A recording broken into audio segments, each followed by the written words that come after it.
Morning, everybody, and a warm welcome to you. My name is Cyril Ramaphosa, and I have the absolute honor of hosting you or facilitating this morning's webinar. First of all, on behalf of Dr. Motsepe, Chair of the Cyril Ramaphosa Foundation, welcome, as I said, to this webinar. So a couple of housekeeping rules. I'm sure that most of you, this is not your first rodeo, or in the world of post-COVID, your first webinar.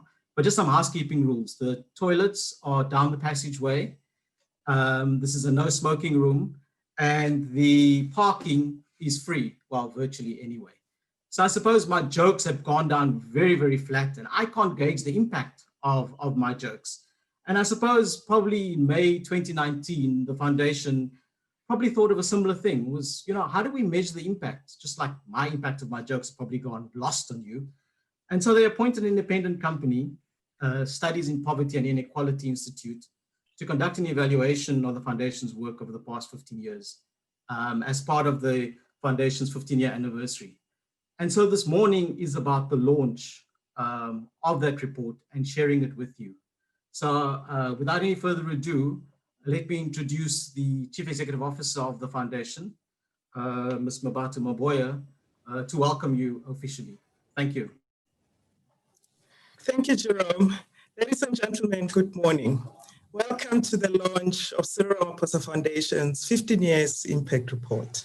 And we are pleased to have you all here today, and we're looking forward to stimulating engagement throughout today's program. This event has been long coming, and I'd like to spend a few minutes to share with you our journey to this exciting day. Cyril Ramaphosa Foundation had its beginnings in 2004. As Shanduka Foundation, as a corporate foundation of Shanduka Group. And in 2015, we changed our name to Cyril Ramaphosa Foundation and became an independent foundation. This change was significant for our growth and sustainability and continuity of our founding vision, as well as the smooth transition from a corporate to an independent foundation. As such, the foundation has remained anchored by its founding values and principles. These have been enhanced by working with our partners and our beneficiaries to co-create solutions that address socioeconomic challenges. Our founding mandate is to improve education and to support small Black businesses. And because education and small business development are the most direct means of improving the quality of life for South Africa's people and are key to developing an inclusive and empowered society. We advance our mandate through tried and tested program models that are implemented by our partner entities. And these entities are Adopt a School, which through its whole school development model, it fills an important gap in the provision of quality schooling. And through Adopt a School, we are also piloting the THARI program since 2017. The THARI program, it provides psychosocial support for vulnerable children and women.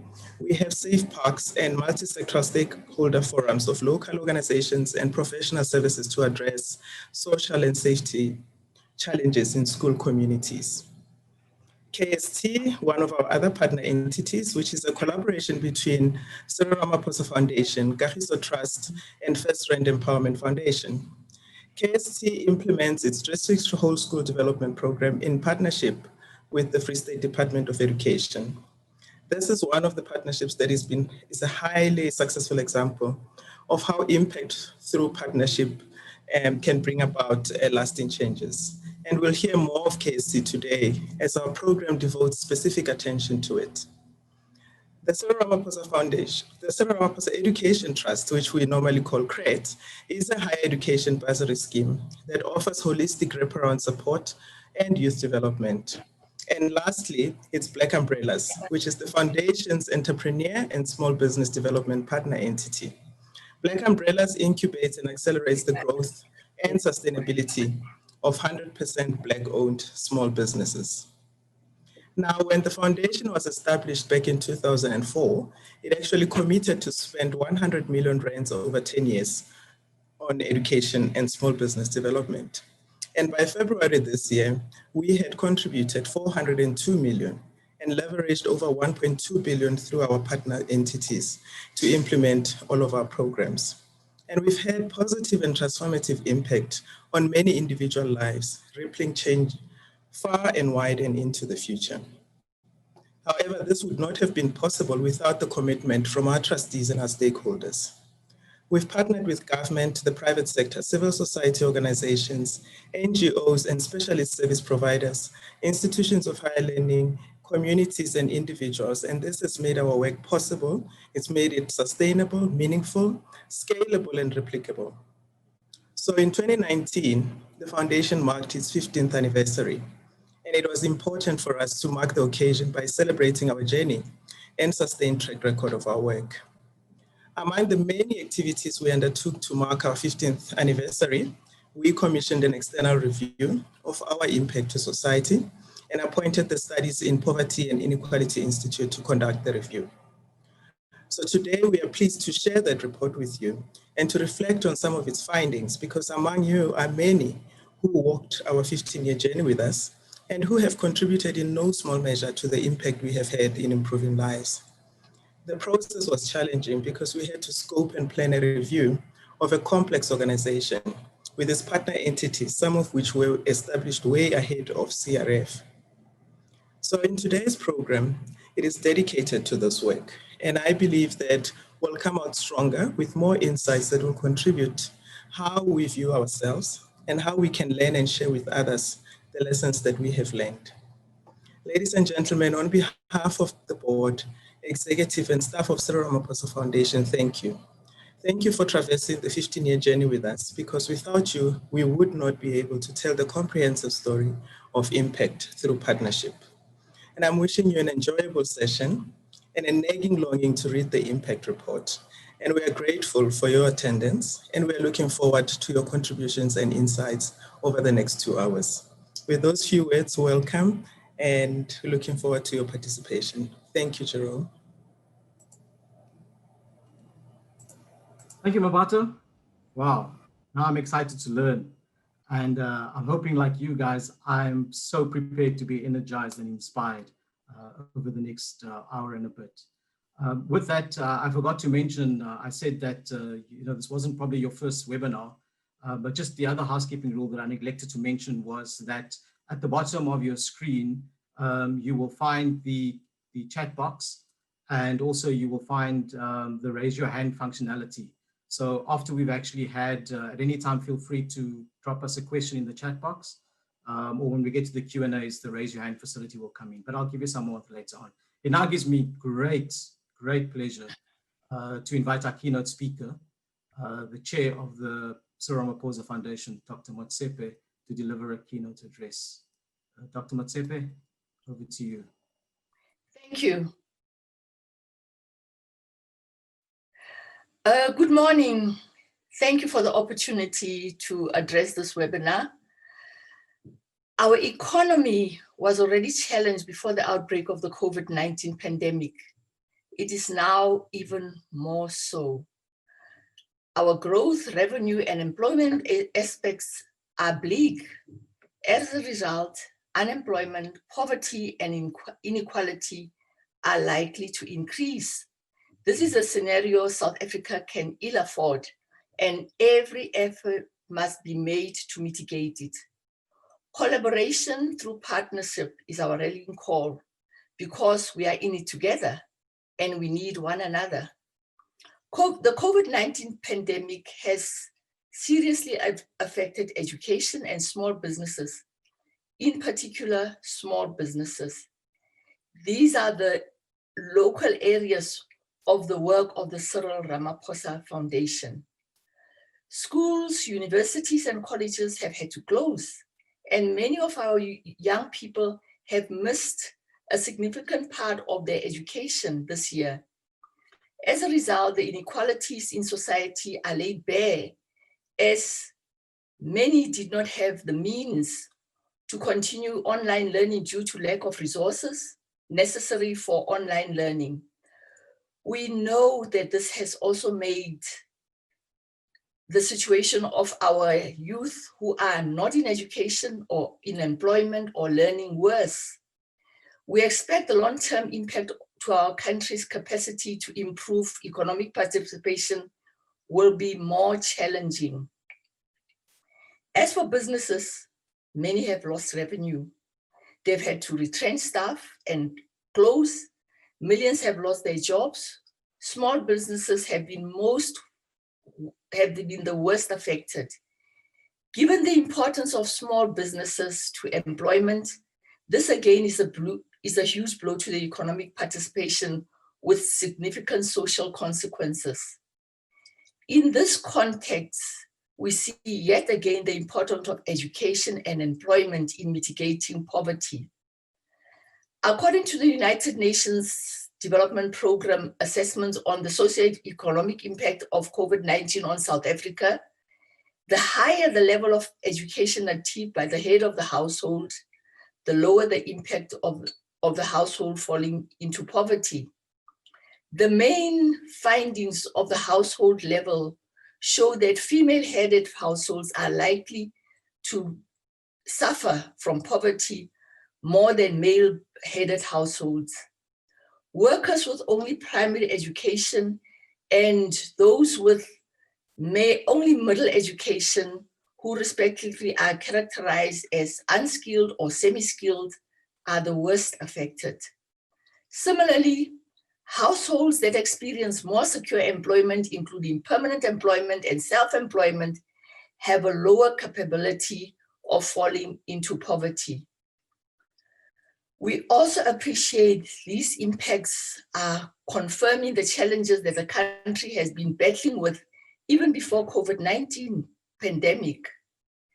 This is a clear case of education and small business development, which the National Development Plan projects as the major creators of jobs that we do and achieve today will determine what we do tomorrow. Unfortunately, our frailties and vulnerabilities as species is being shown up, and there's a sense of the world being more insecure. We cannot expect the lesson that we must do today what we want for tomorrow. If ever we had a priority to invest in education and small business development, we have even more so now. In the normal course of times, education equips individuals with knowledge and skills that are necessary for sustainable development and economic growth. It creates a skilled population and improves productivity and drives business growth. Investing in education creates skilled people with rising incomes and demand for products and services, which creates new market and new opportunities for growth. Small businesses are equally important to South Africa's economy. They are likely the driver of jobs creation and GDP growth. Small businesses are also an essential part of the value chain of many big businesses and supply important resources, services, including less served economies. We are faced now with a task to recover and grow our economy. The indications and that it will take a number of years to recover for the not so great position we occupied before the period of the pandemic. High priorities in the recovery and growth effort remain education, skills, and small business development. Through this crisis, we have shown that we have it within us to prevail and to overcome. We have rallied across the board, civil societies, NGOs, government, business, and labor to focus on the national priority response. Each sector has played its unique role and have come together as very well in partnership and collaboration.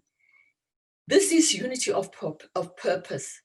We must carry forward for inclusive social and economic recovery, as well as beyond and overcome the intractable socio-economic challenges.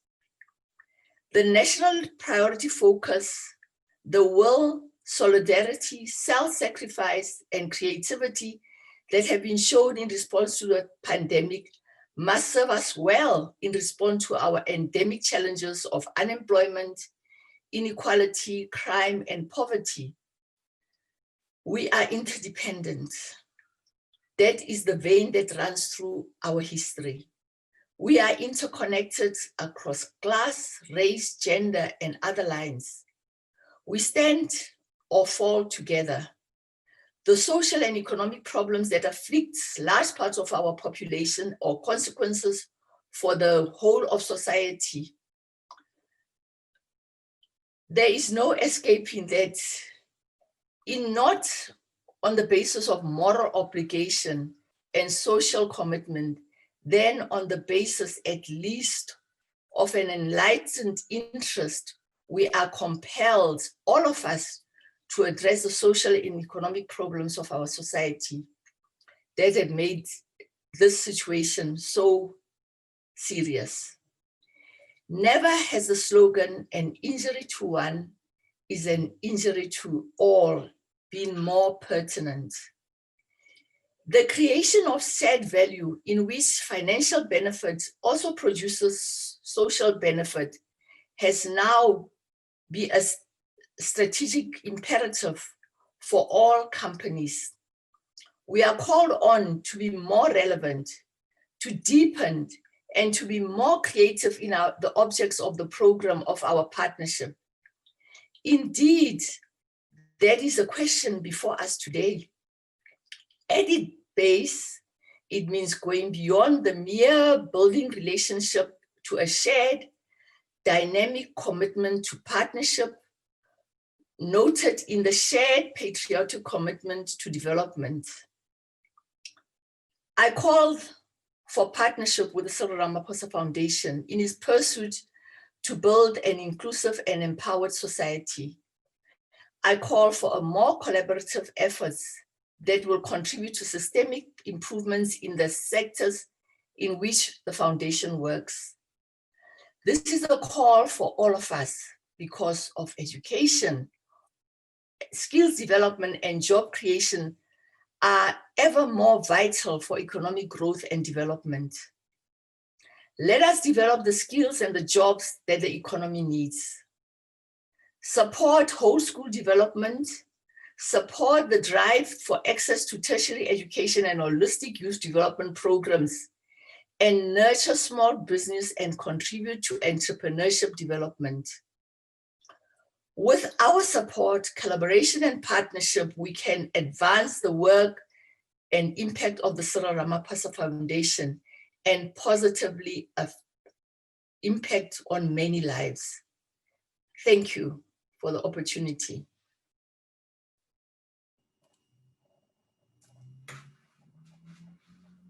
Thank you, Dr. Motsepe, for those sobering thoughts and the call to action. And I suppose in rounding off both the CEO's welcome and the chair's keynote address, the impact through partnership theme is clearly played through. So as to quote the chair, it's more than just mere building relationships to partnerships. So based on the impact that Mabatu shared with us, I think that the call to action for everybody on this call is to partner with the Cyril Ramaphosa Foundation to build on that impact, because we've got a lot of work to do. So having said that, we're now at the part where everybody's been waiting for. It's the launch of the impact report, and that will be delivered by Ms. Yvonne Tembo, who's a trustee of the Cyril Ramaphosa Foundation. But just prior to her sharing with us the actual impact report, there's a short video that would basically lead into that, and thereafter Yvonne will take us through the impact report. So sit back, guys, enjoy it. There's a lot to take in. Thank you.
thank you very much. So what my duty today is to present the independent review by the Studies in Poverty and Inequality.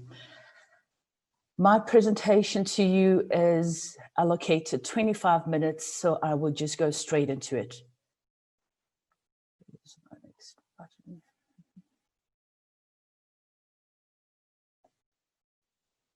What we'll be discussing today is the objectives of the presentation so that you all understand where we're going with it. I will also give a quick overview of the CRF. I'll give context for the review. I will then present the findings of the report, and I will deal with the partner entities' work and the reflections thereof. We will then look at all the recommendations in relation to the report, and we'll end with concluding remarks. The objectives of the presentation today is really to say there was an external review and we are presenting the highlights of the main findings to you. As Mabatu has indicated, we have journeyed over the past 15 years and we want to take this opportunity to share the learnings that we have had. And of course, the last objective is to engage with our stakeholders and give you an opportunity to ask questions of clarity and understand our history to date. The overview of the Cyril Ramaphosa Foundation. The Cyril Ramaphosa Foundation was incorporated in 2004 as an independent public benefit organization. Its vision is to be an innovative and effective agent of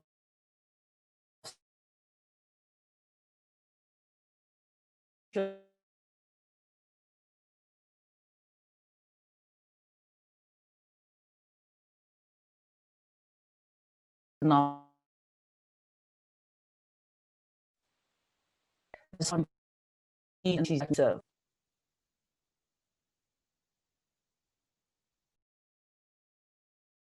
changing environments, because it's in adapting to changing environments that we will remain relevant.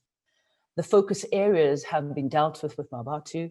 They're education, women and children, small business development, youth development, and social cohesion. And these we develop, we implement through our partner entities. Let me now deal with the context of the review. And I'll be just restating a couple of things that Mabatu said. In 2019, we happily celebrated the 15 years of CRF. And in doing so, we also then thought it is an opportune time to appoint SPI, Studies in Poverty and Equality Institute, which is led by Isabel Fry, to conduct an external review of the foundation's work over that period that we were celebrating. And her work was to review the work of the foundation and all of its entities. This was a first.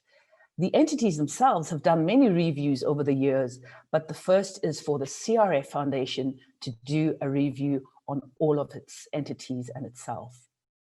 This, we believe, would give us an opportunity for CRF to reflect on the next phase, which will then speak to our strategy 2030. The objectives of the review. We thought the review would give us a good sense of the impact of the foundation and its entities on individual lives. We also then thought a good objective would be systemic solutions and what can be learned from them. We also thought it would be a good opportunity of having questions and asking ourselves questions that we face as we position ourselves to meet our 2030 strategic objectives. The researchers asked themselves questions. Essentially, the questions were, have the entities succeeded in meeting the objectives? What tools were more effective than others? What changes have been effected in the lives of beneficiaries? We asked the views of our external stakeholders, we asked the views of our donor partners, and we essentially are reflecting on what the findings are and the recommendations. So this was the approach of the researchers. The methodology that they embarked upon was a model that was outcomes-based, which explores what can be achieved and what can be done with it. We also had a methodology that was a mixed approach of desktop reviews, and where they looked at all sorts of source documents from the entities and from CRF, from trust deeds to all sorts of records. Then they had interviews. The interviews were both face-to-face and telephonic interviews with trustees, management, beneficiaries, and donors. The interviews were also done to augment or deepen the initial desktop findings. And this has also resulted in each section concluding with reflections and recommendations. The outcome thereof is what we're discussing today, the review of the work of the Cyril Ramaphosa Foundation and its entities. What it did was to give a rich narrative of case studies, and these case studies essentially articulate the impact to the beneficiaries, employees, and stakeholders. What we're proud to say, ladies and gentlemen, is that it supports a case for CRF to continue its work. I'd now like to take you to the findings themselves. The reviewers tell us that what stood out for them was that it exposed the vast extent of need for intervention in South Africa. And I think our chairman has stated this extremely well. And what it does say is that the reach of the foundation is naturally limited. Hence, the call for partnerships is a really important one. The next thing that stood out for them is considering the extent to which the foundation can contribute to social cohesion. The question of scale is of deep concern, given the depth and breadth of the structural inequalities in this country. Inequality of opportunity is a key driver of creating new inequalities. And so this is why it's of high concern. The next observation is that as a catalyst for change, the foundation's impact has been singularly, overwhelmingly positive for the immediate beneficiaries and their broader communities. CRF has had exceptional relationships with the corporate sector, which lies in its reputation for value-driven hard work. And again, it goes back to relationships and partnerships that we really want to endorse and underpin. They went on to contextualize the impact and said, the foundation since inception has fulfilled its consistency of vision in the fields of education and entrepreneurial development, specifically for disadvantaged people. The next impact was the foundation is distinguished from its peers by the consistent adherence to the values espoused by and in all of its work. The other impact is that CRF is a learning organization. Learnings are reflected on, and from these reflections, the programs adapt or new programs are adopted. And THARI is a key example of such adaptation and creation of new programs. The foundation seems to be creating space for new leadership and direction to emerge internally. And what they were referencing there is that we are a women-led organization with around 60% women in CRF, and we have young, amazing leadership in the likes of Mabatu Maboya. There's a deep sense of pride. You speak to anyone in the foundation and its entities, there's a pride that says we're building developmental models that have significant value for broader transformation in South Africa. So we build models that we believe can be replicated by other people for the betterment of South Africa. Impact through partnerships. A unique character supported by consistently encouraging others to join in the developmental work. And again, I just want to say, Dr. Matsipa said, we are called for collaboration and partnerships. Please help us all develop together. An injury to one is an injury to all. So we encourage others to join and work with us. The other impact of partnership is pioneering the use of the regulatory framework of South Africa. as well as a complex BE scorecard. So we take regulation and make it a solution for others to follow on and a solution for the country. Partnering with like-minded, non-profit organizations, philanthropic foundations, and the broader civil society of all sizes. That's what we do best. Solidarity and partnership to contribute to national, continental, and international developmental objective is useful to confirm the continuing validity of the work of the foundation. In essence, we're saying we are guided by the NDP. We also align with the UN SDGs. We also align with the AU Agenda 2063. Under monitoring and valuation, the systemic impact, they said, is harder to evaluate given the bottom-up approach of the programs. We need to establish an evaluation philosophy, objectives and tools for all aspects of the foundation. And this we have heard, we are working hard on that. The foundation is indeed a unique and multifaceted organization. Its lessons can provide material for others. Then we went on to key reflections for each party entity. And I'll start with Adopt a School. The quote I have on hand indicates that any school that moves from dysfunctional to functional is an indication of excellence and contributes to the restoration of the dignity of the education system. The whole school development approach that Adopt a School uses is extremely effective due to the close engagement with the school and its need throughout the relationship with the school. However, the organization, the researchers did highlight that Adopt a School may have to consider some aspects that emerged from the review. I won't go into the detail of all of them due to time constraints, but I will mention exit strategies that as much as the schools are aware of the committed exit phase for their schools, they strongly believe that the organization has the ability, CRF has the ability to continue supporting the schools for extended periods. So they do enjoy the benefits that they get from being associated with CRF. The THARI program, which is implemented by Adopt a School.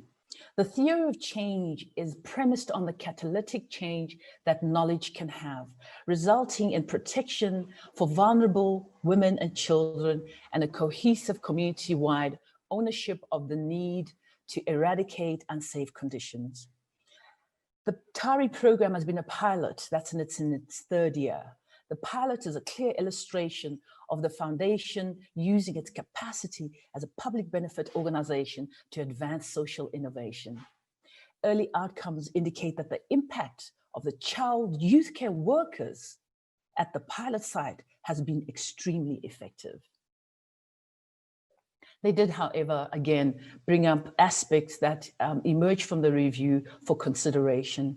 And again, I've got three, but I'll touch on the one where information about existing social services was made freely available through the child youth care workers who did home visits, because there was a dire lack of accessible information that people had about social services. So this made it possible for families in need to know what other social service they can access. And the foundation can continue to advocate for this. KST. Good donors will also have to appreciate the centrality of relationship building and nurturing, which is at the heart of the KST model. This takes time and dedicated resources. And in the panel one, collaboration with government to achieve systemic change, a KST case study, I would advise you to please log into that. It's going to be a very interesting discussion. The district whole school development model seems to have been extremely successful in taking forward the advances of whole school development level. It seems that the investment in partnership and relationship building with the Free State Government of Education was crucial in the success of the program. Again, they brought up aspects that emerged from the review for KST, quite a lot of them, but one I want to highlight is malnutrition. It is amazing that the kids, if they're not fed, it's a barrier, it's a high barrier to educational achievement. And this is something that our rural and township schools have to suffer through. Then we come to CRET, the Cyril Ramaphosa Education Trust. Alumni and students spoke of the manner in which they suddenly felt that their lives mattered. One student spoke of feeling that her life after school was over as she sat at home, aware that her single mother could not be requested to pay for her tuition fees. It would have been out of order. What sets CRET apart from other bursary funds is the constant and proactive presence of CRET staff in supporting the students in their lives and their studies. They will tell you of Chantal and Alice, and they refer to them as family. And once again, the review said CRET has to consider a number of things. The one that I'd like to highlight is how large can CRET grow? Because the pressure in higher education funding demands of CRET to extend more support. And we can only extend more support with the support that we get from our donors and partners.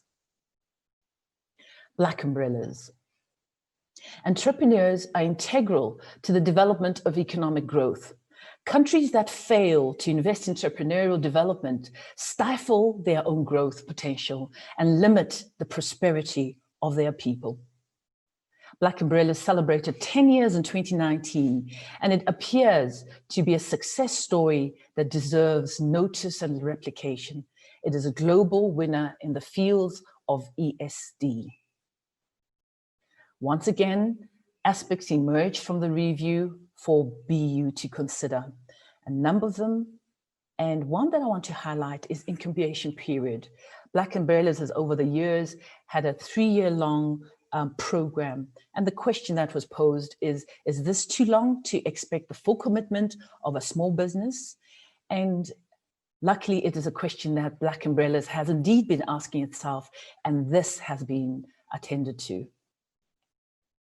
Now, ladies and gentlemen, I'd like to go into the recommendations.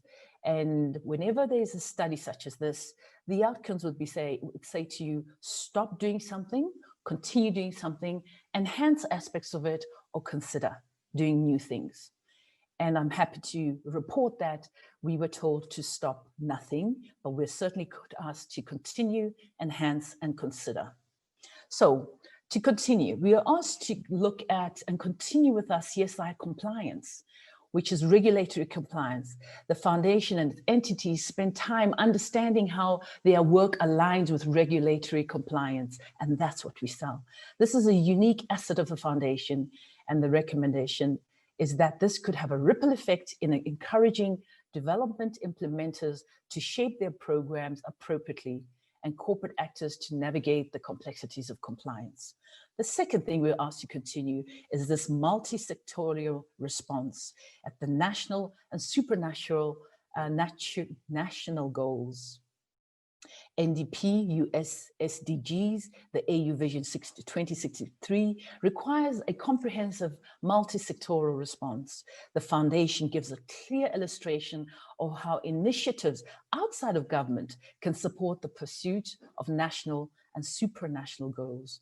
The recommendation is that the foundation consider how to use their convening ability to encourage other extra governmental actors. The third area that we're asked to continue is the retention of core values, our rootedness. The way CRF works and growth is informed organically from the grassroots is a strong characteristic of the foundation. This legitimacy holds the promise of constantly relevant longevity. The recommendation is that this value should be retained even as the foundation raises its vision to these wonderful goals, nationally, regionally, and globally. We were asked to enhance our monitoring and evaluation. We have a strategy 2030. The foundation strategy is comprised of many different aspects of the work of the partner entities. The recommendation is that CRF consider simplifying these layers with a clear monitoring and evaluation system that has an initial baseline that allows for regular reflection, evaluation, and adaptation. Clarity in the objectives of measurement must inform the architecture of a monitoring and evaluation system. So this is an area that the foundation will be enhancing. The last is a consideration on social innovation. And it is saying the mining charter, social and labor plans. Possible further opportunity for social innovation lies within the design of the implementation of the mining charter, social and labor plans, the SLPs. The recommendation is that CRF should consider piloting a plan at local level that includes the multisphere of a mining community, i.e. use local community, education and healthcare provision, local government, mining company, trade union, faith-based organization, and traditional leaders, etc., to work together to implement the social and labor plans. The idea was that it could build useful tools that would be replicated in other areas with localized adaptation. Ladies and gentlemen, this brings me to concluding, and I hope I am still in time. The concluding remarks from the evaluation is that in a modern society, the health of a modern society is crucial. Education and enterprise development are crucial and critical importance.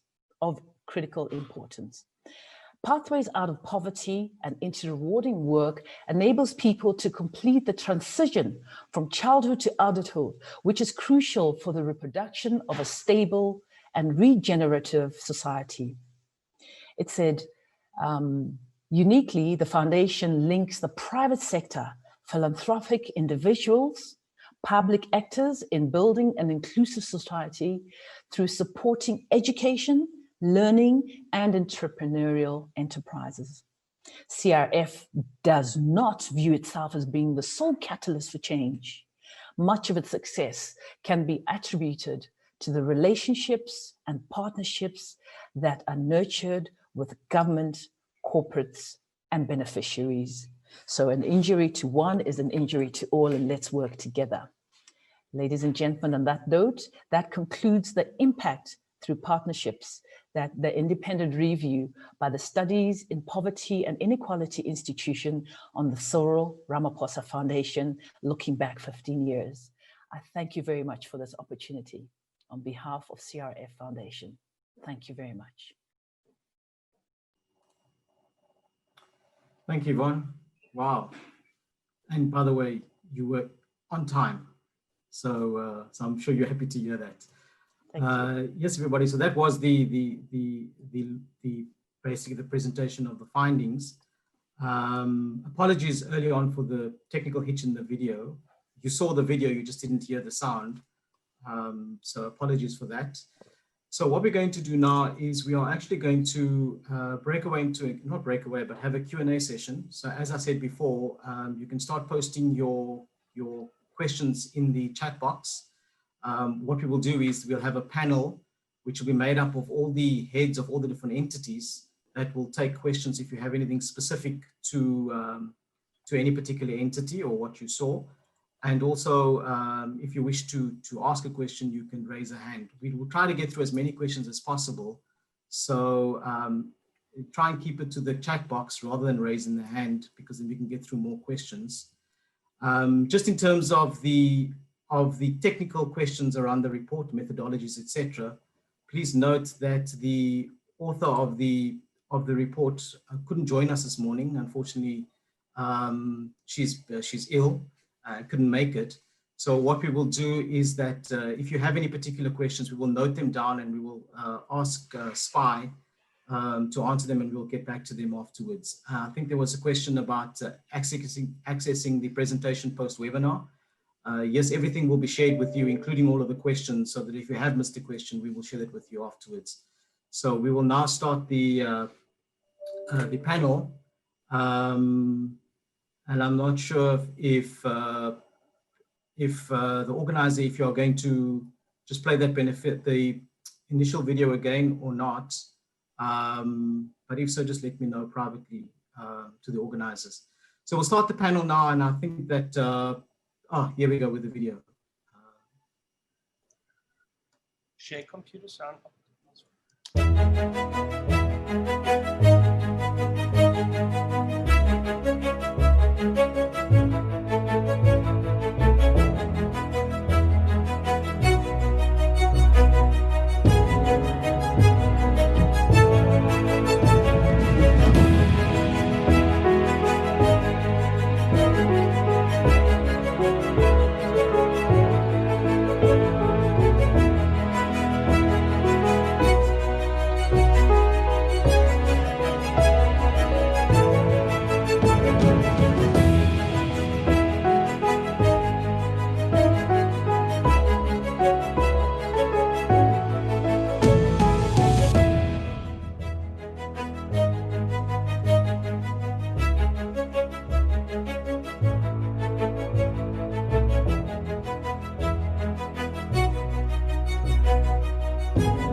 Great, thank you so much.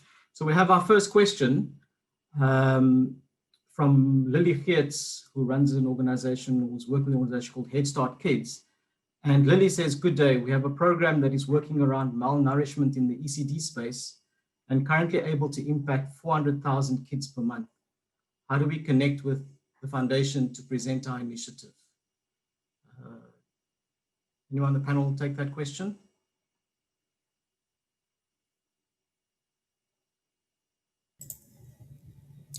Thank you, Jerome. I hope my sound is much better now. I think, thank you for that question. We would gladly engage with you and Lily, and we would just post an email of people that you can engage with. Thank you, Mabato. I know that the foundation's research analyst is on the panel. And so what I would probably ask her as a start off is, as a coordinator of this project internally, what were some of the lessons that was learned or experiences that were shared internally in relation to the impact study that was done? Thank you, Jerome, for that question. And I'm happy to share that this project overall was a highly insightful experience for me. I learned a lot along the way, in the sense that we're coordinating a project which entailed analysis of the foundation's work and all the entities. It was the first of its kind, as was stated earlier in the presentation. And what this did is that it enabled us to have a full picture of the impact that has been made by the foundation over the past 15 years. And what was interesting also from my perspective was the level of data analysis that was required. The researchers had to sort through a lot of data from all the different entities and bring it together to consolidate it into one full report, which could give us insights into what we need to do, as was showcased in the presentation on the recommendations. And also internally, one of the lessons learned was on the value of collaborating with fellow colleagues. I worked jointly with the M&E specialists from each of the entities, and they were also instrumental in this process in terms of putting together all the documents that were required, setting up the interviews, identifying the various role players who needed to be interviewed to put together all this into one strong consolidated document. So I'm very excited today about the launch. It's been a year-long journey, and I'm so happy that we're at this point today. And we've set the tone for the next phase when we do our next review. And we've also learned a lot about the complexities of doing an evaluation where you have an organization that has multi-year frameworks. So the outcomes approach that Yvonne mentioned in the presentation was quite useful in terms of us being able to reach the point where we are today. And I just want to congratulate the whole foundation and everyone who was involved in this process. Thank you. And we're here, we're excited and looking forward to the next level where we'll be taking the foundation. Thank you. Thanks, Fungai. Yvonne, if I could ask you a question. Why, as a trustee of the foundation, why is the impact report launch theme, impact through partnerships, of such importance to the foundation?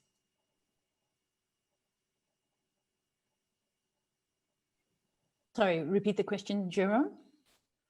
So the theme of today is impact through partnerships. Yes. Why is that so important to the foundation? Oh, it's extremely important because we recognize that we can't do everything alone. The problems that South Africa faces are not only in education and entrepreneurial development and learning. You can only walk far when you're many. So we recognize that as a trust, that we have to work with partners in order to achieve greater objectives. So partnerships is just in our DNA. We do a lot more together with our partners. Thank you. Thank you, Yvonne. We have a question from Kagiso Subudi. Kagiso says, good morning, colleagues. I am Kagiso Subudi, a radio producer for one of the SABC radio stations. Has the foundation approached any media house or national broadcaster to become a partner on some of the projects, looking at the kind of content that the foundation has and the media reach of the national broadcaster? I believe it is this kind of content that will impact our collective consciousness as a people. Perhaps Mabato, you would like to take that question? Thank you very much, Kagiso. I think, and you're raising quite an important point. We currently have not relationships with any media partner, but we engage, like for this webinar, we've got a number of media that are covering, that are attending this webinar, and we would gladly engage and see that if it's beneficial for us to go wide and big and share our stories. But what we do is that we have leveraged on the power of social media, where we continuously update on our work and make sure that we communicate to the broader public on the work that we're doing. And we've seen that reach has started helping us to gain conscious. The foundation has been quite media shy for a number of years. And the reasons for that are mainly rooted in the way in which we work and how we approach programs, because we mainly prefer to go into the ground and implement, and then later on talk about it and let the beneficiaries express to those around them. But we take the note that you have sent to us, and I think that with our communications teams, we will consider looking at having a media partnership to spread the work, as you say, to increase consciousness as a people, collective consciousness. Thank you. Thank you, Mabato. Next, we have a question from Wendy Simunyu. Wendy says, good day all. My question is around benchmarking. It is great to say that we have deployed X amount of money into X number of beneficiaries, but how do you benchmark that impact to determine whether that is good or bad compared to what others are doing? I suppose that the answer to that is probably unlocked in the extensive report, which I think Yvonne just shared snapshots from. But perhaps someone on the panel would like to answer Wendy on that question.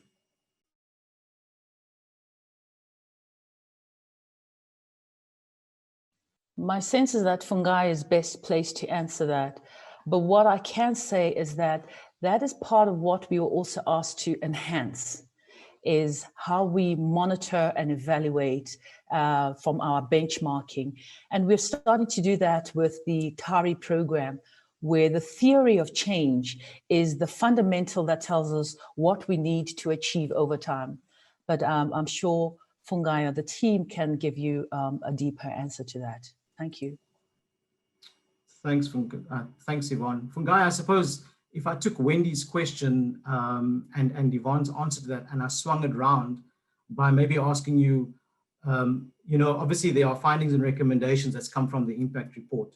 So how will the foundation utilize those findings and recommendations that would allow questions such as Wendy's to be answered going forward? Thank you for that question, Jerome. So in terms of the utilization of the findings, it's an opportunity really for us to reflect on what these findings mean for us. And then we can then embark, use them to reflect and adapt as we embark onto our next strategic objectives, and also to in the next phase where the foundation is going. So they would then be really analyzed by each of the different entities to see what is it that they need to implement. And they'll also help us with achieving group monitoring, because we, as was indicated in the presentation, where we have multi-year frameworks. So we had each of these programs started at different years. We don't have the standard baseline. So this review gives us a basis for the next one. So we have now an opportunity to build on from what we've accomplished from this report. Great, thanks, Fungai. Carol Boer, I'm not sure, she has a question which she says, asks how agile is the foundation? She makes the comment that her frustration with many organizations is the inability to implement solutions with the requisite speed for change to be felt where it is needed. And listening to the report, Carol says, and having seen Mabatu at work from afar, I hope as we learn, we can apply those learnings. Carol is she's a Motswaka producer and a UNICEF South African advocate for children. And I suppose that is partly answered by Fungai in the sense that, you know, that's where the findings and recommendations will come from.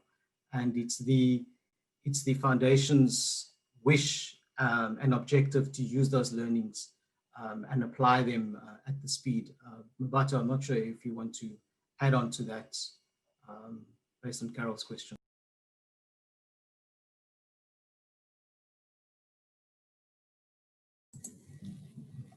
Apologies, Jerome. I think, you know, broadly, thank you, Carol, for that. I just got cut off a bit when you were asking the question, Jerome. Do you mind just repeating it a bit for me? No, sure, Mabatu. So Carol just basically says that, you know, her frustration is organizations' ability to get up to speed and to change where it is needed, to implement, in other words. And what she says is she hopes that we can apply the learnings as quickly as possible in the implementation. And I'm saying probably that's probably one of the things that I think is uppermost in the minds of the foundation, in the sense that those recommendations that have come, and as the foundation learns, that it's able to implement those learnings quite quickly. Yeah, I think that is true, because there's two things that this report is sharing with us. One is the institutional way in which we are organized and how we view impact and how we would like to measure it. Sorry, Mabatu, you basically just cut off there for a second. Your sound just disappeared. Please take your headphones out.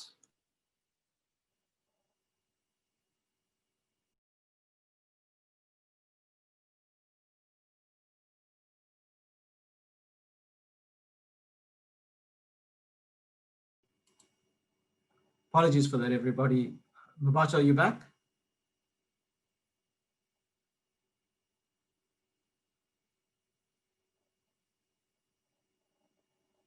Okay, let's take the next question from Cassandra Puro-Pilasov, who says, who asks that based on the finding of the report, what are your focus areas going into the future, and what needs to happen to make this strategy successful? You on the panel that's willing to take that question, you can answer that question. Okay, I can go for it, Jerome. In terms of now that we've got the report and looking at focus areas going into the future, I think that our current focus areas around education and entrepreneurship will continue being relevant. But what we'll do to make the strategy successful is we will continue to advance and adapt based on how our current environment is changing. So we'll always keep our ear on the ground in terms and keep up to date with trends through research to ensure that what we're doing remains relevant and that we continue to respond and adapt to our changing circumstances. So that's one way that we can perhaps take it forward. Thanks, Fungai. I see I have a question from Kolowe Kashekatia, but I'm not sure if Mubatu's sound is back, but maybe Yvonne, if you could take this question. Kolowe says that surely the efforts of the foundation will help augment capacity challenges, but within a fraught political landscape, this serves to qualify the question above. So I'm sure that his question is around maybe conflicts of interest with our patron, if I'm understanding his question correctly. Care to comment, Yvonne? I'm not sure if I understand the question, but our focus areas are really about South Africa and a non-partisan. We are a foundation that is completely about South Africa as opposed to any party or any side of the country. So we look at areas of need. We have been quite firm in saying we want to make a difference in education and entrepreneurial development. And as we were working in education, we saw the challenges in gender-based violence, and hence our program in THARI. We did the pilots in Botshabelo in Free State and one in Deep Fluid. And that's how we respond to issues. We respond to the needs of the country as opposed to anything else. So, and that's what the president has always done in his life. He's responded even 21 years ago through CRET to the need of people coming to him and saying, please help me go to school. And he used the opportunity of his, when he had speaking engagements and taking that money to fund students. So it was, and the students came from wherever they came from asking for assistance. So that would be my response to that, and I hope I've answered the question. Thank you, Yvonne. That seems to wrap up our Q&A session on the impact reports.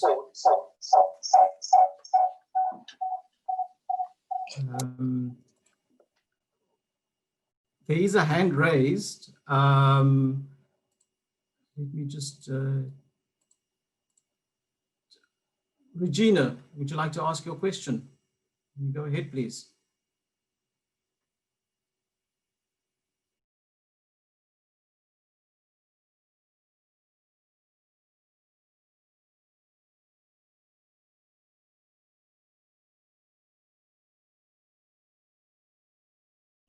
Regina, please unmute. The organizers unmute Regina. Yes, that you can ask her. Hello, good morning. I just wanted to find out what is the foundation strategy going forward, given that many companies have been badly affected by COVID-19, just to find out what is this financial sustainability going forward, because we work in partnership with many organizations. Thank you.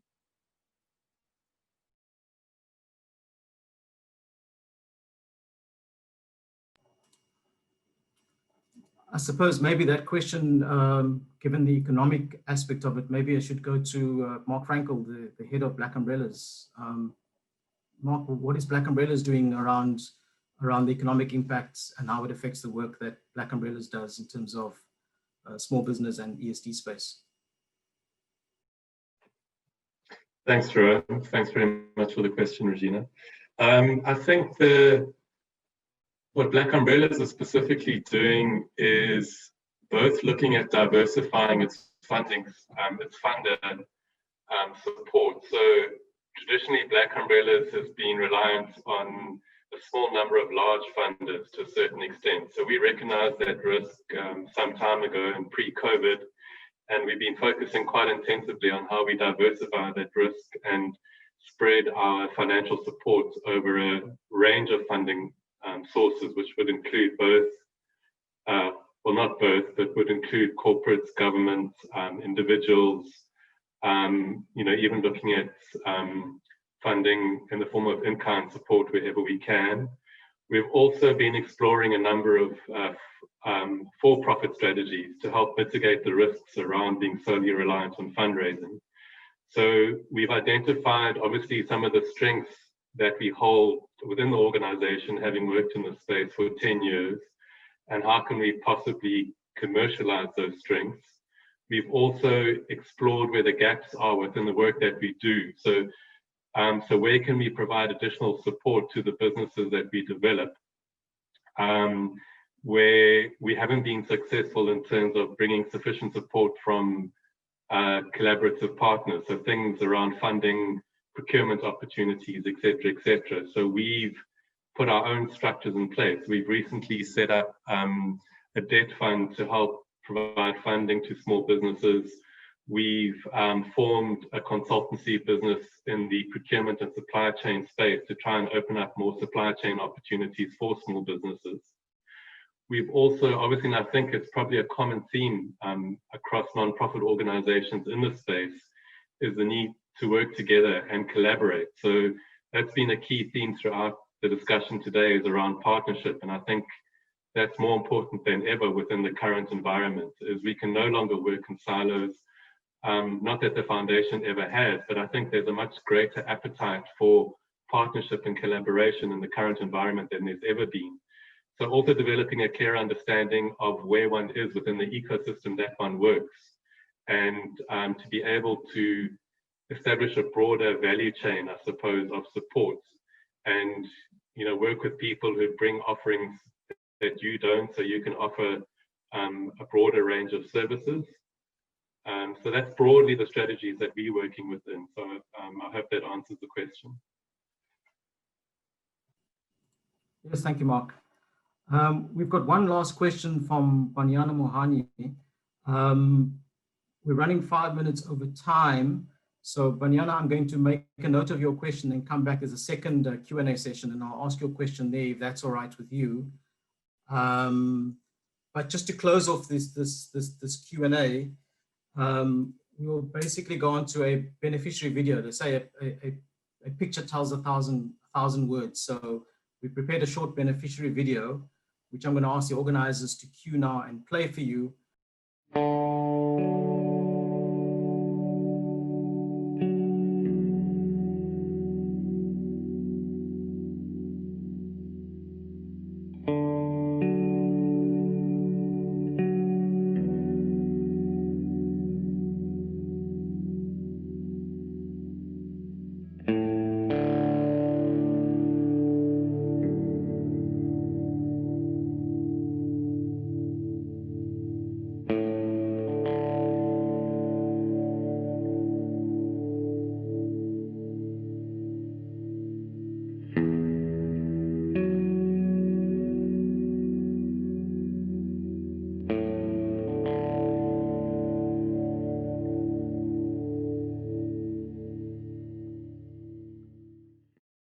Another learners wants the classes because they are struggling to see from the chalkboard and they can't read from their books.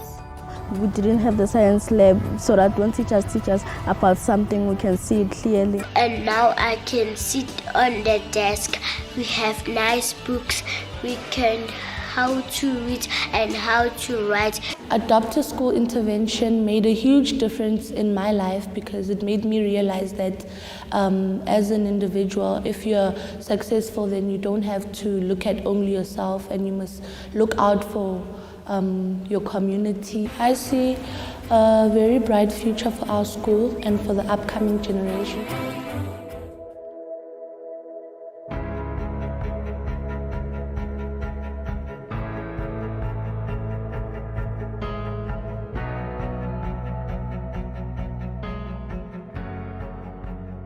The Cyril Ramaphosa Foundation and the THARI Foundation have helped me a lot in terms of my future career, because I believe the information that they've given me shall give me a lot of clarity in terms of my future career. It will make me informed. This will keep me from making bad decisions, and because of this, I am truly grateful for what they have done for us. I would like to take this moment to thank THARI Foundation and Cyril Ramaphosa for giving us wonderful educational packages.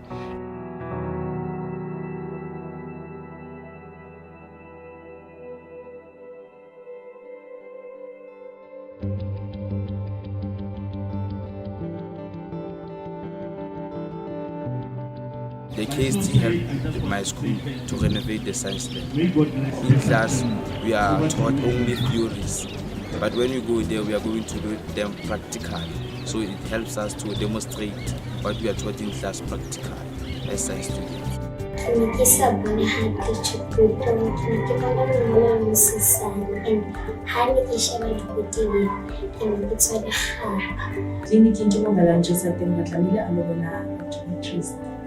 So I can in services because accelerates. If you look lucky, with a halaway, the remedy that toilet problems.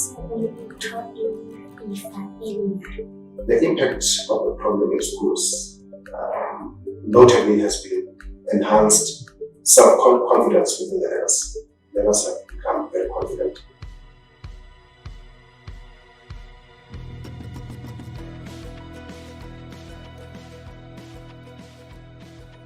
Whatever you struggle with, they're always there to just help us with everything, resources, mentoring. If you're struggling with modules, tutoring and everything. It's indeed a family. I have big sisters, young sisters. It's like you're in a family away from home. It's like a home away from home. There's financial security, emotional stability. During school holidays and December, we get an opportunity to go together on a camp. They teach us how to be good leaders. They teach us more things, and then like to make us better persons than just academics.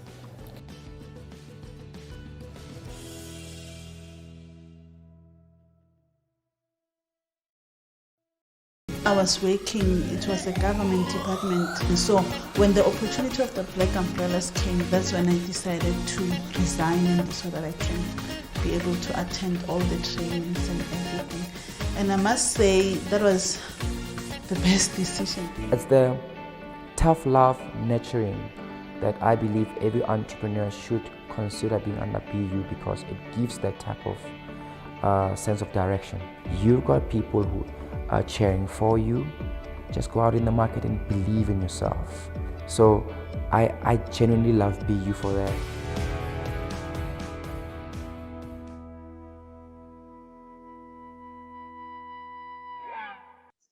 Okay, thank you. So so this is the panel that deals with the partnership with government, and in essence, a celebration of this kind of partnership. And I think, Yvonne, as you said, the essence of which is about relationship building and nurturing.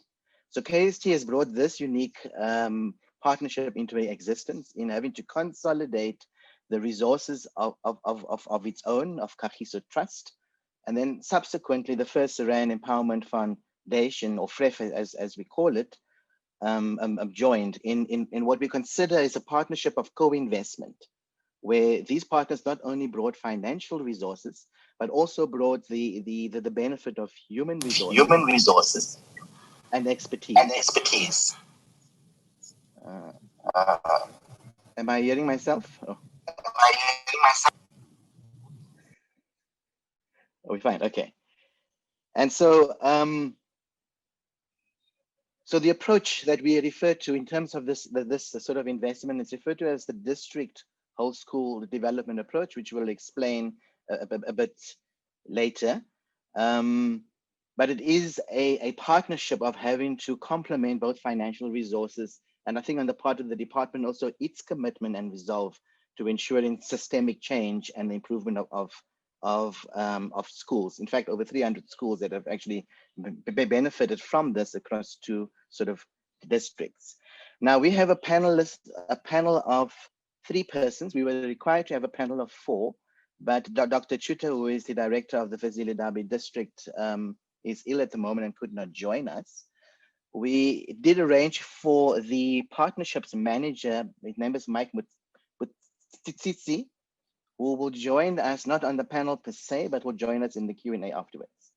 So, so in fact, we have 3 sort of panelists, and perhaps we need to start just with a quick round of introductions for each panelist, perhaps just to state their name, the organization they represent, and the role that they play within that organization, and perhaps a quick word on where they fit regarding KST, where in the sense of the organization are they linking up with KST.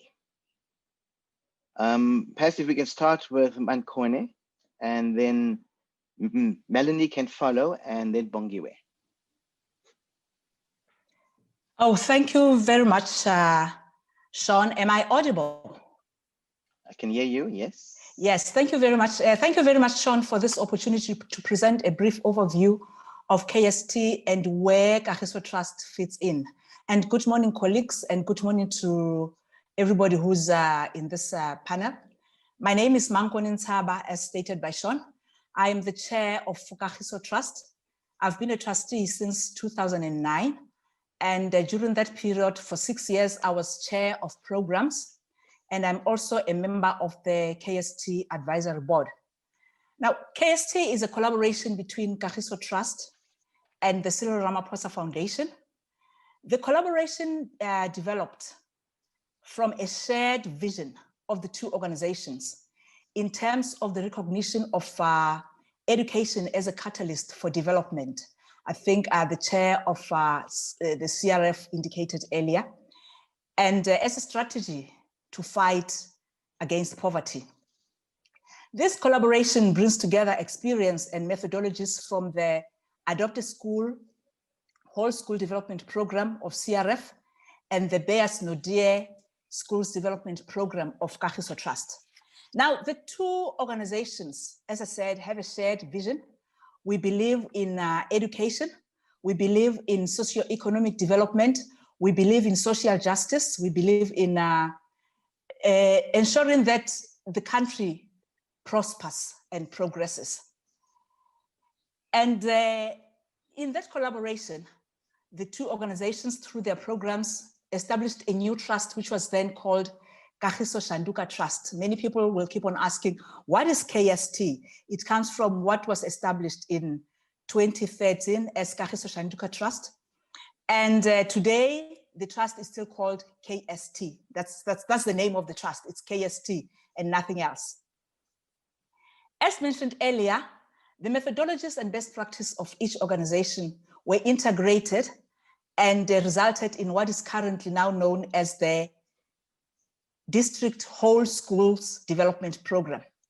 The program is based on a model whose aim is to influence broader systematic change in the education sector with a view to transforming public school education district by district. Now, if you know how many districts are there, education districts in the country, we hope that this partnership will transform education in each district. The program recognizes education district as a unit of management and administration that can drive transformation throughout the education sector. Now, I mean, the country is big, it's diverse, but we concentrate on the education district as a unit of transformation. The program also recognizes certain components of a school's system that contribute to functionality and positive outcomes. This include school leadership, curriculum support, infrastructure development, social welfare, which also includes psychosocial support.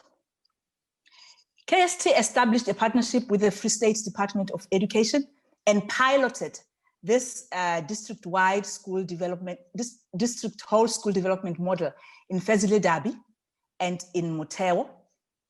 And some of the key elements of the model are scalability and replicability. it's important that the model has scalability. It should be scaled. Otherwise, it would be a drop in the ocean.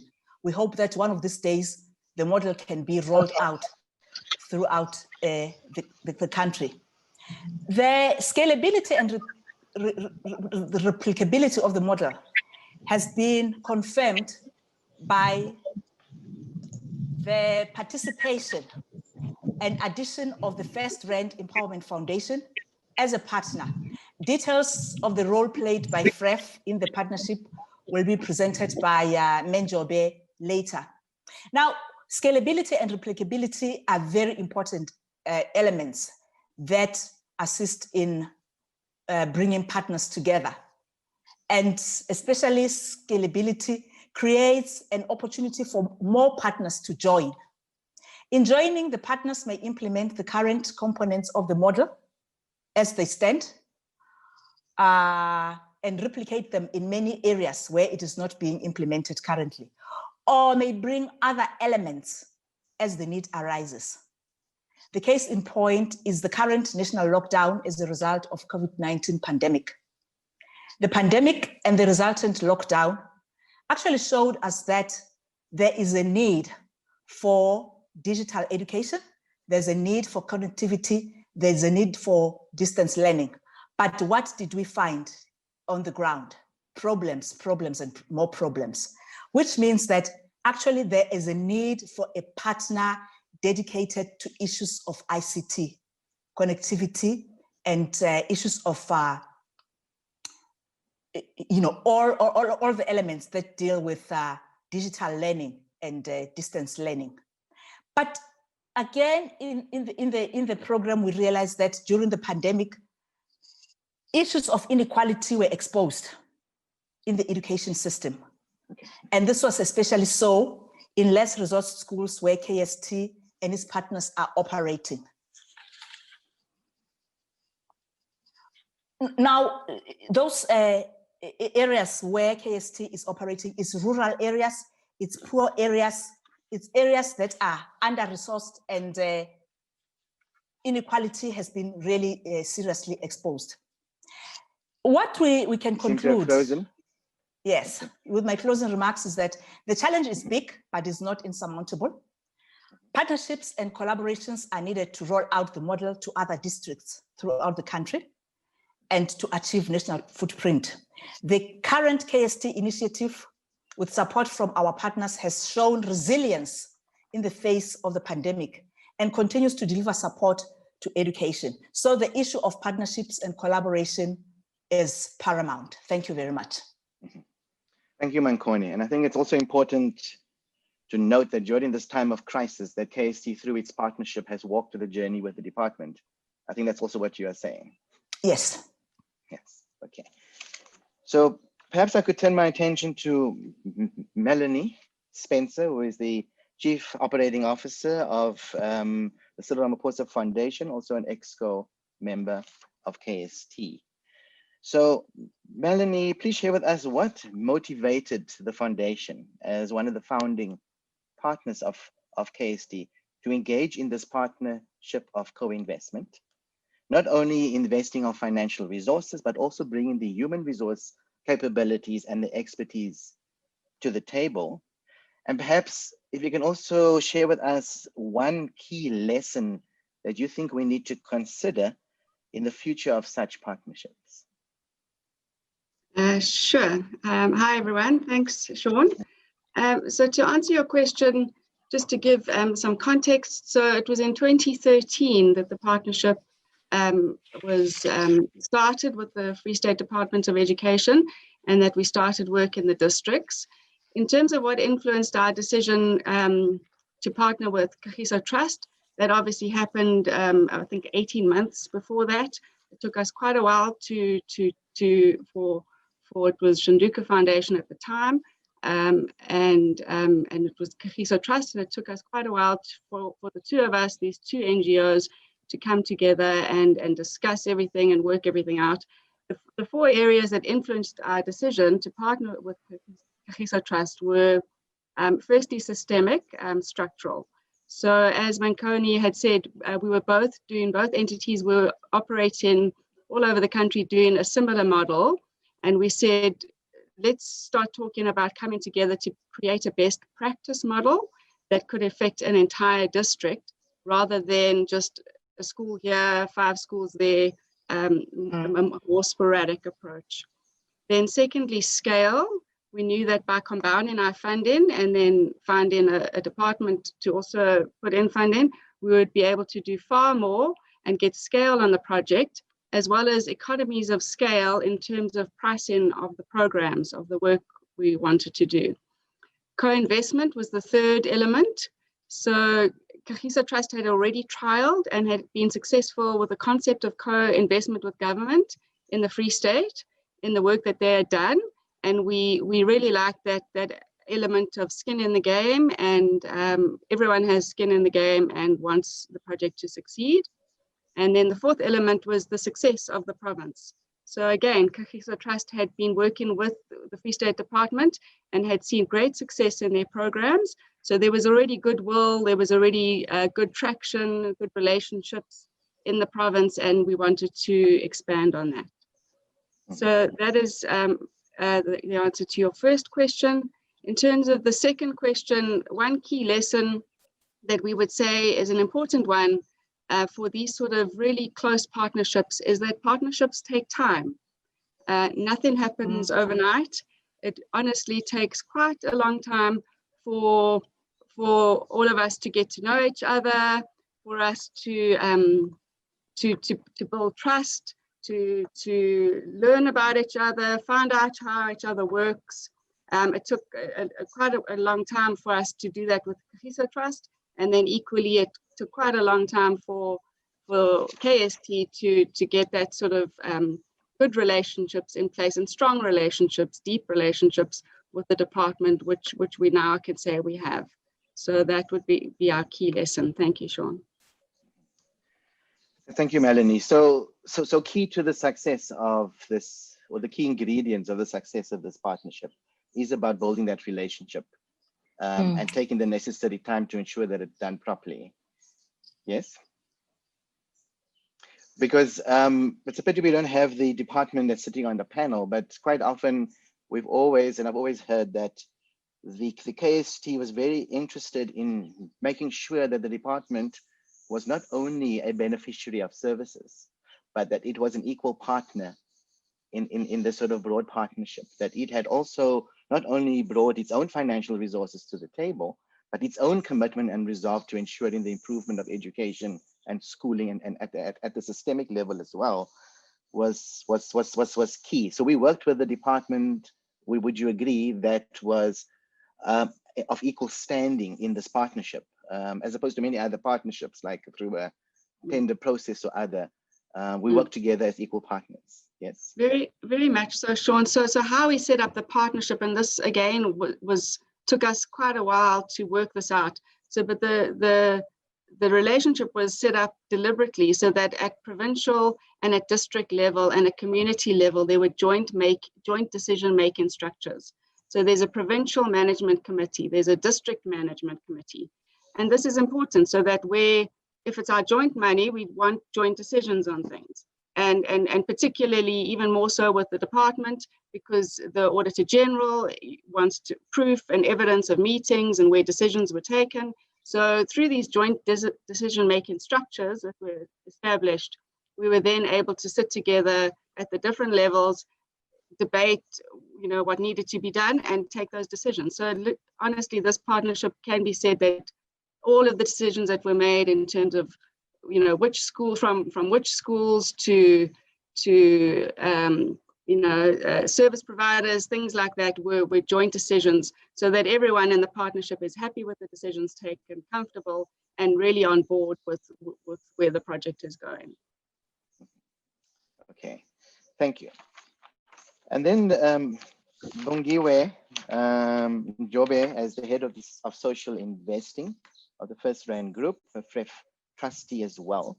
And with FREF having come on board subsequently, it'll be interesting to know what did you see in the partnership that really motivated such a significant investment on your part? And would you advocate such partnerships moving forward? It's almost afternoon, but good morning to everybody. I sit in a very interesting position, Sean, because as the relationship with FREF was being developed, I was actually a Kagiso Trust trustee. So I was actually more familiar with the rationale on the KST relationship and its history. And it was quite interesting to join FREF at a point where they had made a decision to allocate resources into the KST initiative and over a 3-year period. So I think very, very interesting position that I find myself in. So if I speak with a forked tongue and multiple hats, I do have a multiple identity. Mm-hmm. But I think the motivation from a FREF strategy point of view was really linked to its interest to demonstrate how systemic social investing can actually result in new models that are scaled. Secondly, FREF also supports the national, the NECT, the National Education Collaboration Trust. And that whole trust is intended to try and build the relationship among multiple stakeholders and government, which is really also the subject of this committee. So clearly FREF was looking as a new kid on the block in a long-standing relationship to see, because FREF also pilots other models within the education space. So this is really looking to see what are the lessons, what can be learned, what can be scaled through the KST partnership. And I think what is interesting, reflecting, sort of on where FREF and how FREF has been operating in the last couple of years, is the fact that the KST initiative is place-based. And I mean, that's one way in which you can address systemic social investing, by literally being in a location and building whatever and solving for whatever is happening in real time. So this is not necessarily the model that FREF had followed in some of the other education initiatives. But the benefit of the relationship, or should I say then the relationship and joining the partnership resulted in a sister foundation, the First Rand Foundation, taking a school gardens initiative into the Free State and into the areas where the KST focus areas are, so Fezile particularly, and just trying to pilot school food and nutrition gardens as a vehicle to bring that content into the curriculum of schools. Okay, so we're talking about systemic change and a focus on the district, and the whole place-based, I think, which is quite nicely put, because it gives us a sense of depth. But could I ask, do you think the focus at the district level is the solution for how we could address education in South Africa? Both being place-based, but also the focus on the district. I think you need a combination of building innovative models, which may or may not be place-based, that actually deal with some of the inherent constraints that schools face, that the education system face. So, for example, one of the initiatives in FREF is driving what we call data-driven districts. So basically driving the practice of using data as a decision-making, as a contributor into decision-making at schools level. Now that doesn't necessarily have to be district-based, but it can be brought into a district in order to test how it works. The value, in my experience, of place-based interventions is that you are literally in a position of direct observation of what the impact of one action is on the socio-cultural spaces that the intervention is happening in. And if I recall from the KST much earlier experience in the Limpopo province, just a simple thing like the community looking after the assets of a computer lab and deciding that the only way you're going to get progress is by actually withholding this contribution so that the community can resolve for itself. That then over time will result in the community being much more appreciative of what other supportive interventions are happening. So I think that in terms of going forward, one needs to have collaborations and partnerships around both formats of systemic social investing approaches. That would be my view. Thank you. And Makoni, if I can just get back to you, I think the Free State program, KST, is nearing conclusion. I think we've been there, and Melanie can confirm, I think for the last 6 to 7 years. And so there's a process of consolidation that now has to kick in, because obviously we need to see the fruits of our labor in the department being able to do as a result of our interventions. Are there any specific thoughts around sustainability and how we will make sure that the benefits will last? Yes, thank you, Sean. It is important that when interventions of this nature are being conceptualized, they should actually start with an exit strategy. How are you going to exit, or a sustainability roadmap? How are you going to exit and make sure that the intervention has actually been institutionalized within a place? One of the programs of Kagiso Trust, which was in the Thabo Mofutsanyane district in Free State, where Kagiso Trust has already exited, the model has stayed. It has been institutionalized, and we see that institutionalization in Fezile Dabi as well.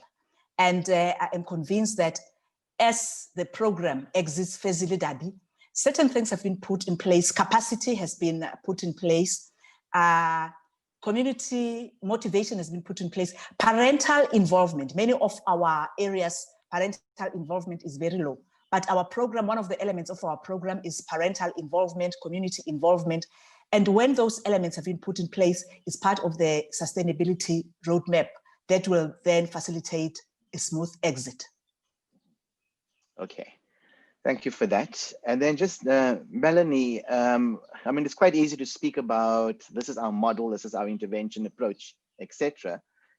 But what's equally important is the uptake from the department itself, from the officials, the enthusiasm of the teachers, whether the learners appreciate, not appreciate, but whether the learners have stepped forward, and whether the infrastructure that has been built has actually made a difference in terms of the quality of learning and teaching. Do you guys care to comment on the uptake, especially what the evidence has been telling us around how teachers have viewed these interventions, and perhaps even the learners and the department officials? Sure, thanks, Sean. I think that the results, in terms of the results of the KST program, speak for themselves. Fezile Dabi has been #1 district nationally twice. The Free State itself, as a small province, has been #1 in the country also twice. So those are good indications of uptake, just on a sort of on that level. I would say that, as we went into the partnership, the willingness and the desire for the program was always there, from the MEC, from the highest level in the province, from the MEC to all of his officials at provincial level. And that I would argue is strongly why the uptake then filters down to all levels. Then from the provincial to the district teams, and then from the district teams to the school site and the school leadership. So yes, certainly there are always challenges. We know, working in schools, of teacher availability and these things that we need to overcome. But the motivation has been immense. The motivation from the top down, and then again, as I say, because we had those structures of district management teams, where we would regularly engage with our district peers, the uptake has been fantastic. So I think that the answer is yes, absolutely, and because of the levels, and also because of the willingness of your key officials. Okay, Melanie's moving back in the chair. The lights yeah, oh, you're getting the lights on. Sorry. Yeah. So So that was the last question, and maybe we could create some time for questions if there are any from the audience. And maybe a question to all three of you is there anything we need to do differently moving forward? Now, we've come through a COVID crisis. We know there's a COVID post-normal. We know that schools have been under significant stress and significant loss of time, but the partnership has remained, Mankoni, as you've said, resilient. And our interest in systemic change does not change. But is there anything moving forward, bearing these elements in mind, that you think we need to change or do differently or perhaps improve? And perhaps I can start with Mankoni and then Bongiwe, and then finally Melanie. Yeah. I think, Sean, it's actually maybe not a matter of doing anything differently, but perhaps doing more in actually attracting more partners. Because as I said earlier, the problem is big, but it's not insurmountable. And therefore, perhaps streamlining our partnership creation processes and making it easier for other people to understand how they can come in without actually compromising any of their own processes. And perhaps engaging with government to actually come up with a clear partnership, what can I call it now? A partnership policy and guidelines that would actually help make it easier for other partners to come in. I think that would give us mileage. Thank you, Mankoni. That's absolutely true. Yes. Bongiwe? Yes, I give this a lot of thought because I find the concept and the application of the term partnership quite fascinating in the South African world. Sometimes people who are recipients of funds call themselves partners of the funder. So I think for me, there's a lot of money that goes into education in this country. And I do think that we're not actually extracting value from the contributions that come both from the public resources that come through the budget, as well as the corporate resources and significant international organizations that put money into education. My sense is we probably need we all have different approaches, and I think people thrive on being different, but I think we need to get to a point where there are certain indicators that tell a common story about progress in education. Economists do not dispute comparative economic studies because they have a set of indicators. So if we could have indicators that have national significance, that everybody feeds into in terms of marking progress, we might be pleasantly surprised to find that we actually have made significant strides in transforming and creating access to the education system. And I think in that way, people are then able to join in to the partnership, to collaborations.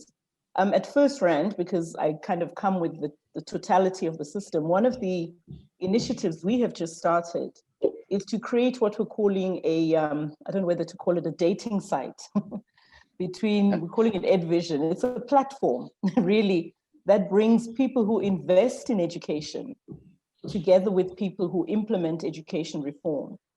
And I think that's a starting point. But I think, so you can almost go in, if you've got resources to allocate into education, you then find the people who are actors in education and you connect with them and develop a relationship. But on the other hand, people who are actors can demonstrate the value they bring to the table and become visible to people who want to put money in. So I think on the one hand, you need those dating platforms, which are connection points, but more importantly, in the same way everybody tracks the matric results, we need a set of indicators that we track on an annual basis that tell us as a country that we're making progress in terms of education and education collaboration. Powerful, thank you very much. And then finally, Melanie. Sean, I would say, we know that with COVID and everything that has happened to all of us, it certainly isn't business as usual. So I would argue that we know our partners so well, the Free State Department of Education, and maybe the time is now to listen to them, see what do they need that is critical for their success going forward. We know it could be ICT, what element of ICT is it? You know, teachers having a cell phone and being able to have mentorship via cell phone? Is it apps for learners on key critical? Because the scale of what, you know, we've seen, children have lost so many days and weeks of schooling time, and this is a crisis in a sense. So I would argue that is where we would need to look going forward, you know, to develop something together that could help government in that sense. Okay, thank you. So I think our time is just about up. I'm getting messages on the chat and everybody is reconvening. But thank you very much. I think it provided a very rich and deep sort of perspective in a very short space of time of the kind of model at a district level that is place-based, that promises to do significant systemic sort of changes. And then, as you say, Mankoni, if we get more of these partners on board, and Bongiwe around impact investing, if we're able to bring together those who invest and those who implement in a much more organized way, we could then see significant change and contribution to education for the future. So thank you very much. And we shall see you in plenary. Thank you. Thanks, Sean. I think everybody's back now in the plenary room. I had the opportunity to pop into both rooms and the conversations were really, really insightful. So what I'm going to do now, Sean and Nick, if I could ask you maybe in over 2 to 3 minutes, if you maybe could just give us some feedback as to the conversations or some themes that came out of your respective rooms. Nick, if we could start with you, whereafter we'll go into Sean and then we'll have a question and answer session or comments around the breakaway sessions. So over to you, Nick. Thanks very much. So our session was a shared mission with corporate partners to advance equity and transformation. There was obviously a time constraint. We got through 2 sort of key questions. The first really being, you know, what do you find valuable in the relationship with the Cyril Ramaphosa Foundation, and to share any insights and experiences. And there were maybe 4 themes that came through. One is the ability of the foundation to compromise, to really be too flexible and to adjust as the programs unfolded, recognizing, and this is maybe the second point, that through these relationships, there are challenges that are encountered and one needs to adapt. Things take longer to implement. Strategies aren't as obvious as you thought they might be when you went into them. So, you know, being able to address those challenges collectively together and approve new ways of going together was something that the panel members found valuable in the relationship with the foundation. Working with tried and tested methodologies, I think, was one of the things that came through as well. So often in the corporate space, you don't have the time and necessarily the knowledge to engage in these developmental processes. So the value associated with bringing that expertise into the room, I think, was appreciated. And then finally, the sort of ability to recognizing that there is different relationships and the need to be flexible and agile in terms of accommodating processes as they unfolded, I think was something else that the panelists valued.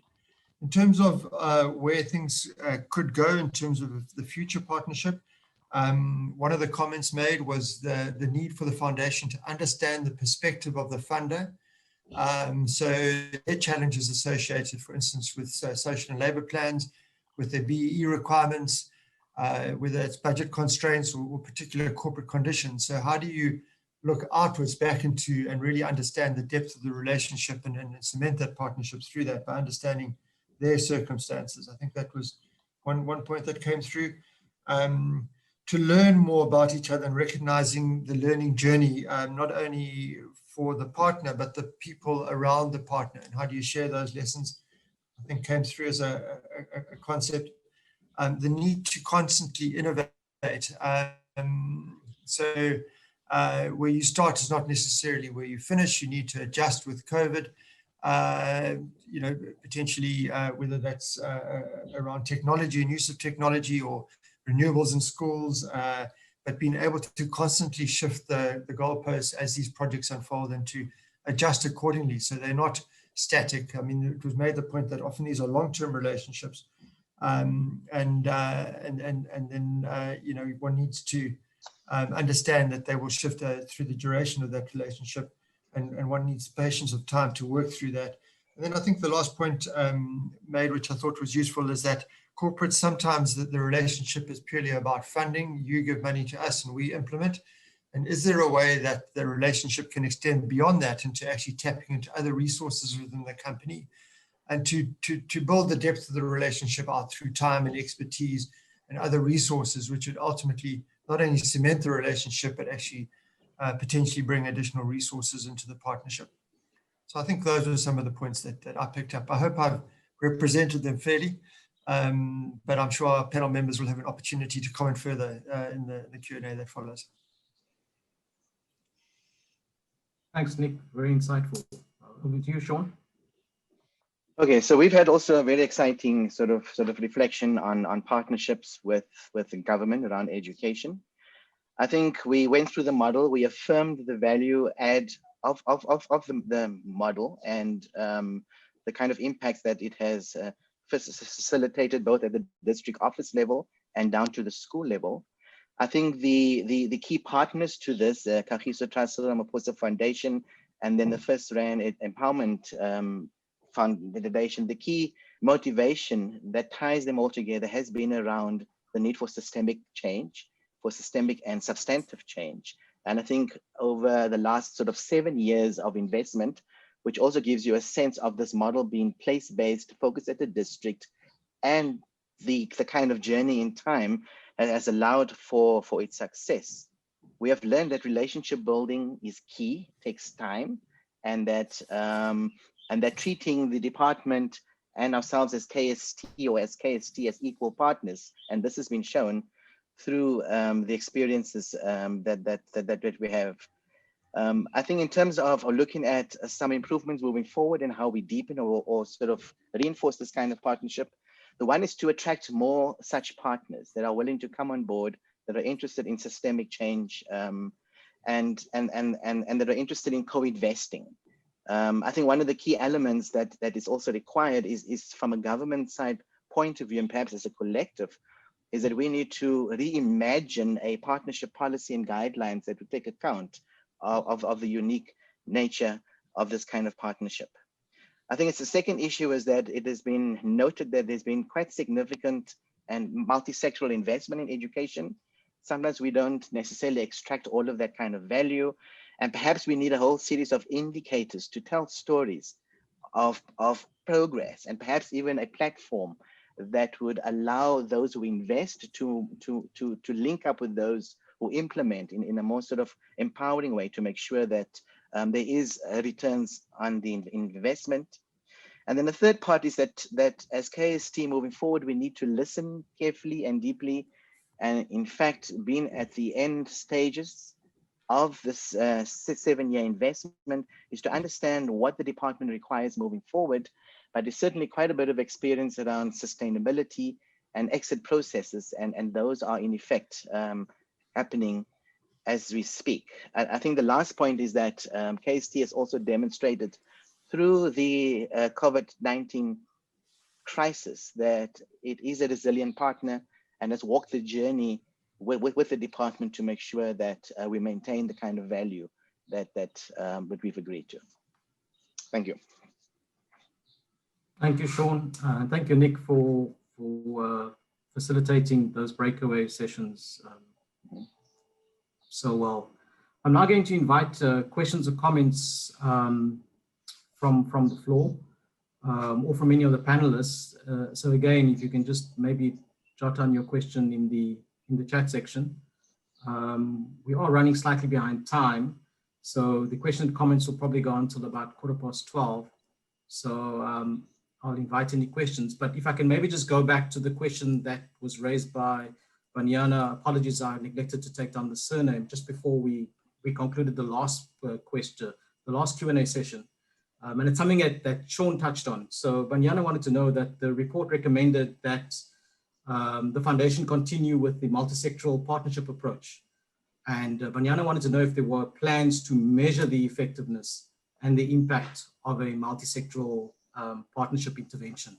So I'm not sure if any of the panelists would maybe want to wade into to that, or anybody specific from the foundation that would want to answer Banyana's question.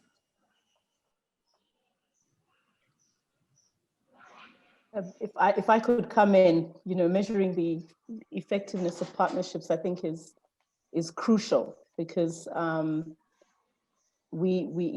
think I'd made earlier comments in the session, in the breakaway session around this. But I do think that, so I think at one level, if we do have indicators of what we deem to be a story of success, then we can hold each other accountable, and we have clarity on the roles and responsibilities. Then we can hold each other accountable in the same way boards do on delivery against those intended outcomes. I don't think we have enough, I don't think we have tools or the practice of measuring partnership effectiveness, primarily because we tend to connect on a social value proposition. But I think we need to build that into the way in which we do collaborate and assess and hold each other accountable for bringing to the table what is needed to make the partnership succeed.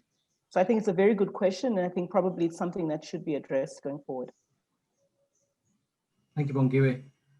Any other comments or questions from either to the panelists or from the panelists?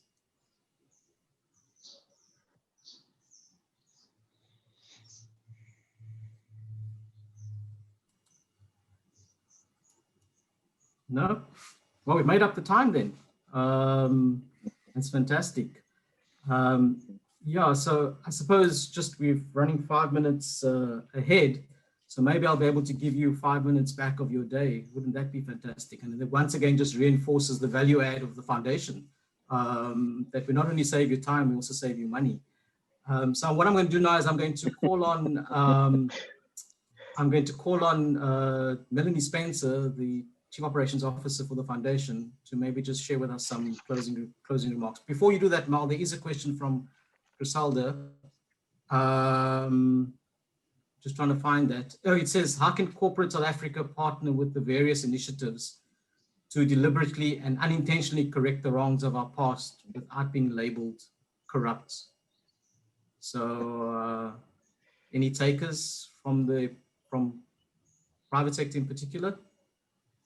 I'll ask that again. How can corporate South Africa partner with the various initiatives to deliberately and intentionally correct the wrongs of our past without being labeled corrupt? I suppose just a very quick answer. I mean, partnerships are journeys on building trust. So one would need to walk the journey towards a particular outcome, and in that process build trust. And of course, trust is both earned and given. So I think transparency, reporting, a very clear sense of, I think Dr. Mutsiba spoke about the, oh my goodness, what did I write here? The enlightened self-interest, the enlightened interest being explicit in the relationship allows us all to know why we're in the partnership and what we intend to get out of it. And then we can assess each other against that. So I think that it's a journey of building trust. And in that way, corporates that are trustful will emerge as trustful. In the same way, NGOs and the public sector that is trustful will also emerge as trustful. So transparency, reporting.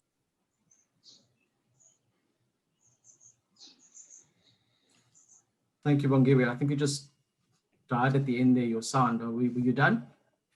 Yeah, I was saying, and the journey. The journey is part of the process, yeah. Okay, great. So, yeah. I also wanted to add there to say, in whatever change initiative, often there are winners and losers. So the labeling part is unavoidable. Those who did not benefit from that change will often want to label you. So I think Bongiwe is correct that ethical conduct, it is the best, and accountability. Thanks. Thank you, Naka. I don't see any further questions. So Melanie, if I can hand over to you for the closing remarks. Great. Thank you so much, Jerome. On behalf of Cyril Ramaphosa Foundation, we would like to thank you so much for your virtual attendance and participation here today. As John Donne said, no man is an island entire of itself. The truth is what was expressed in the event here today. And as the Foundation, we are very thankful for our relationship with all who work with us and with our peers who work to address our country's immense challenges.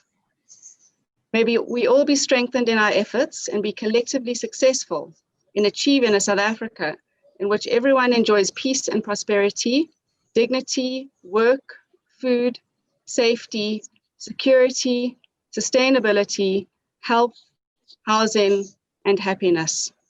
May the hands we hold be strong as we walk together with determination towards that future. Thank you so much.